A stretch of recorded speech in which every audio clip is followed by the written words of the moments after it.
Today I'm going to be responding to some comments from fans of The Warning. I am a composer who does reaction videos, and I've covered The Warning extensively on my channel. The reason I'm actually choosing to do this is because of this comment right here. David says, "I'm kind of disappointed you didn't do this kind of video after some of your reactions to The Warning." He also goes on to say their army, quote unquote, can be a little off the deep end and it would have been fun hearing your take on them. I am, by the way, a big fan of The Warning. I have a lightning bolt tattooed on my wrist, but I refuse to be recruited into their army. I firmly believe that it will eventually reach the same levels of toxicity displayed by the Swifties, Barbs, and the like. While I agree that the concept of the army is a little toxic, we have the Nightwish army, we have BTS army. The concept of the army, you're already getting combative with that concept. You're ready to fight, right? So any criticism that comes towards that artist is going to be met with at least some defensiveness and pushback. However, I would say that The Warning fans are nowhere near the level of toxicity that is being suggested in this comment. Yes, there are a lot of overly protective comments, overly defensive comments, sometimes angry and abusive comments, of course, but I believe that goes for, I'd say, most fan bases. I've actually found fans of The Warning to be rather reasonable. Even if they disagree with me, they word things in a way that encourages more discussion and doesn't just disrespect me or shut down my points. And that was honestly a surprise because I had heard of The Warning Army, so I expected a way worse reception to some of my critiques than I actually got. So in short, I don't think David here is giving fans of The Warning enough credit for their conduct on the internet. Now that said, I am going to be addressing some of the aforementioned overly protective comments. Okay, so here's a good example. One note to consider on the Pepsi Center concert is all three were recovering from having the flu, and it's in Mexico City, which is over 7,000 feet or 2,135 meters. So I've gotten this comment a lot, or some variation of this comment. Frankly, I find this point to be kind of lame, but fans of The Warning are not the only fans to do this. Very often I will peruse other reaction videos, such as ones from vocal coaches, and if the vocal coach has any critical comment on the singer's vocal performance, there is always someone in the comments saying they were sick that day, they had the flu that day, they had bronchitis. The main reason why I don't find this comment to be that helpful is because it's pretty much like, well, I might as well not even pay attention to the vocal performance because they were sick. I might as well not even mention it. I do really like to analyze the performance and give my honest perception of what's going on. It's not about making the singer look better or worse, but I'm trying to give factual reasons for why I feel a certain way and why I don't. And the actual quality of the vocal performance in the video as is all I have to go on. This commentator says Paulina even mentions that she's a little sick. Okay, that certainly gives more credence to the point of them being sick, or at least her being sick in particular. So that is fair enough. And bear in mind that the Pepsi Center performances are performances that were officially released on their channel. So these are performances that the band themselves have actually chosen to put their best foot forward. Despite the altitude, I just saw this comment here, no pitch correction, not what they do. Ask Phil from Wings of Pegasus, a notable expert on pitch correction and autotune. I do actually enjoy Phil's videos a lot. I haven't seen his ones on The Warning. I can certainly just hear from my own ears that they don't use pitch correction in their live performances. In my very first reaction to Evolve, I think, I was so impressed by Danny's pitch that I suspected briefly that there might be pitch correction involved, but I quickly realized that it was a natural recording. We have this comment here. Think of those woes as a chant repeated back by disciples. This is in response to me, I believe, saying that whoa, whoa, whoa moments in their songs are not my favorite moments. I think maybe because I found it to be repetitive or something like that. So I think this is a solid way of interpreting it. Then this comment says, exactly, gotta know the context to appreciate it. Not sophisticated, but good music rarely is. That's a bit of a sweeping statement.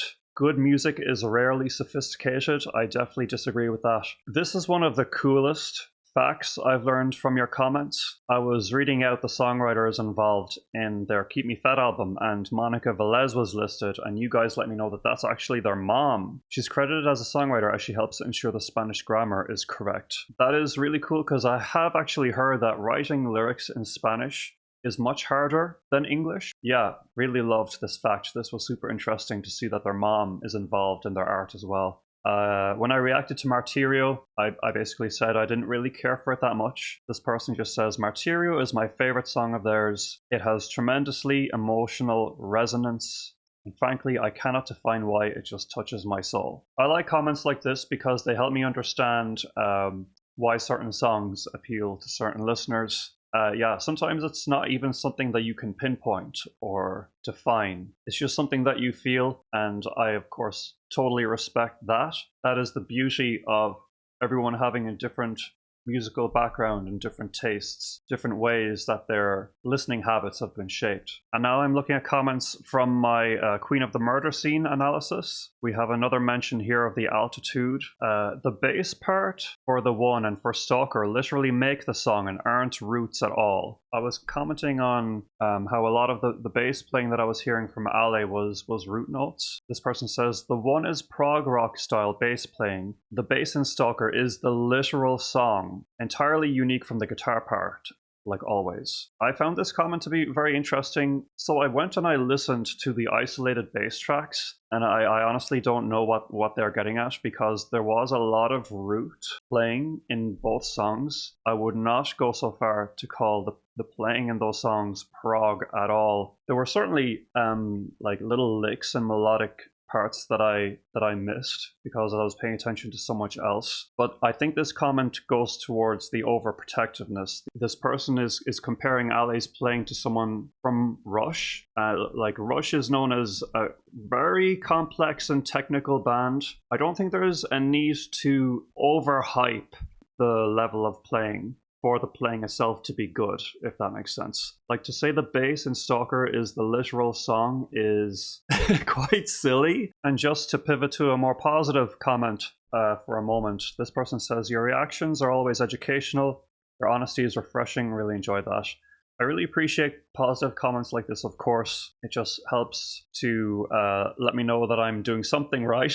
And this person's insight into Ale's bass seems a bit more sensible. They say that overall on their later albums, Error and Keep Me Fed, her bass lines get more interesting. And she is only 13 here. Worth mentioning briefly, I guess. But I don't like to dwell on the subject of their ages too much because it stops the work from being honestly criticized. And that's pretty much what this channel is about, is for me to give my honest thoughts on the music and little more.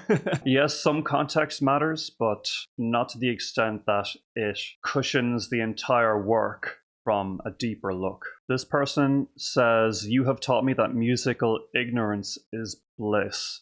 And I think what they're saying is if they had the theoretical knowledge that I do, that they would appreciate music less. So I strongly disagree with this, even though I understand where it's coming from. In the review of this album, I talked about, for example, that I didn't like the repetitive chord progression from song to song. This guy is saying, thank goodness I don't know what a chord progression is, because if I did, I wouldn't like this album. I don't think that's true, though. I'm sure there are many musicians who know what a chord progression is, who enjoy this album and have no problem with the repetitive progression. If I didn't have any theoretical knowledge and I listened to this album, my honest opinion is that I still wouldn't rate it as highly as some of their other stuff. I would simply just have to find different ways of expressing it. Like I might have just said something as basic as, why do these songs all sound the same, right? It's expressing the same thing without having the theoretical knowledge. All I do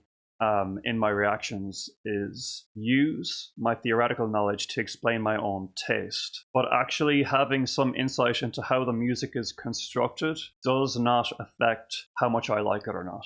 It only affects nothing, really. I thought I was going somewhere with that, but I actually wasn't. It doesn't really affect anything. It just affects the way I'm able to talk about my own taste. That's all it is. And here's another comment that goes into the chord progression thing a little more. Most listeners don't really pay attention to chord progressions. It doesn't make the songs sound the same to me, since they each feel completely different with their own melodies, riffs, and performances. This actually is a rather good point. My issue is that the melodies, riffs, and performances that you are highlighting are still at the mercy of the chord progression. So there's only so much variation that is allowed in those melodies, riffs, and performances. They rely on the chord progression. It's not just like the chord progression is its own thing in the corner. It's all connected. And they also say in a concept album, it can even be a strength, since reusing a progression helps tie the songs together. Yes, it can, though honestly, it didn't seem like a intentional choice, because the chord progression actually wasn't the exact same from song to song. Like one song would go 6-4-1-3, the next song would go 6-4-1-5. It was really close, but not quite the same. If it had been the same chord progression, it would seem more intentional, but it seemed a bit random. I couldn't see the rhyme or reason as to when and how it appeared. If we're talking about a concept album and tying the songs together, I would be more convinced by the use of melodic motifs than the harmonic progression. I could be wrong about that. I certainly would be interested in hearing the girls' opinion of it. But from what I know, the girls don't rate this album too highly either. This person actually mentions this here. The band themselves have even said they know they reuse chords across songs, but they see the challenge as making each track stand out in its own way. Did they say that specifically about this album, though? Now I'm hearing mixed things. I respect if that's what they wanted to do, make each track stand out in its own way despite using a similar chord progression. Whether they succeeded in that challenge or not, it depends on the listener, I suppose. It's a sticky subject, this whole chord progression thing. It's made me do a lot of wondering, but at the end of the day, if I'm just going by my own taste, I love variety, which is why Keep Me Fed is my material of choice from The Warning. This person is making a comment on Danny's voice. They say, to be honest, the cracking in Danny's voice for Sinister Smiles adds to the genuineness of the show. It is real singing, not live autotune, but real authentic vocals. You know what? That's a great perspective, and I wish they would have stopped there. But then they go on to say, also, as others have mentioned, this concert was performed at a very high altitude. But then to me, it's like, then why did they film a live concert on DVD there? You know what I'm saying? And then they go on to say, I see this often with those that are experienced in these things. For instance, movie critics who often criticize movies based on lighting or direction rather than the story or emotional content that is being conveyed. I like a song by liking it. I don't pull it apart and look at the fine details, as that would, for me, detract from my enjoyment. Once again, my response to this is I start by liking it or not liking it. I don't start by looking to analyze it. I genuinely do listen. I let it affect me. I have been known to cry on the channel before when I've heard new songs that genuinely move me, etc. I don't start by wanting to analyze it and being completely emotionally detached. I start by listening to the song, and then I try to explain how I feel about it using my terminology. I don't aim to just dissect it for the lols. Once again, we have this comment, played by teenagers but written by children. Don't forget this. Yeah, I won't forget it. I just don't know how far that fact goes in giving my honest opinion is all. It's impressive, of course, it's impressive, but, you know, that's all I can say. We have a comment here where analytical overkill kills the joy. I only ever get this comment about being overly analytical when I have negative comments. I could spend all day making positive analytical comments and I would never get a comment like this. It's only when I I'm analytical in a critical way that people make this comment. This comment here says, I really appreciate what I think is your honest opinion. I believe there are too many reactors who placate to the fans for more views. I was thinking about this recently, and I was wondering if I were to be more positive in my videos, if my channel in general would perform better, and I think it probably would. It's just not fun for me to only focus on one side of the music, because I can really enjoy a song fully, but still have a critical comment about it, just because I care about the craft, and I'm in the craft myself, and I kind of want to get to the bottom of how I want to approach making my own music too. So only focusing on what I like about the craft is not helpful for my personal growth. However, I would like to make it clear that I don't judge channels who decide to focus only on the positive side. In fact, I even watch some. I still think those channels can offer some good insight, because I understand that not everyone wants to sit down and hear their favorite song torn to shreds. And I'm glad that there are channels out there where people can go and just settle in for a nice bit of pleasantry, and I'm sorry I can't always offer that, but I hope that I offer something else, and that you understand that when I really do react positively to something, it is because I do fully mean it. Here's a comment on my reaction to the song 23. I love 23. Unfortunately, you talked over the epic outro with one of Pau's best vocal bits. Her soaring last "Is It Wrong" is just magnificent. And I agree. I'd just like to reassure this person that I didn't miss that part. In fact, I'm pretty sure I pointed it out in the video, briefly at least. No, don't quote me on that. But I remember the part that this person is talking about, so it didn't slip by me. I just want to reassure you of that. And just in general, when I'm talking over the music at points, that's just the nature of doing reactions. You don't know what's coming next, so at some points you are going to miss stuff or talk over stuff. This comment was left on my reaction to Sharks. The bass is the main riff in Sharks. It's the Jaws theme. That's actually a really cool detail. To confirm that, I managed to find a clip where the girls actually talk about that, and they clarified that it was inspired by Jaws. They say the OMV for 21 Century Blood, I guess that's pronounced 21st Century Blood, might interest you.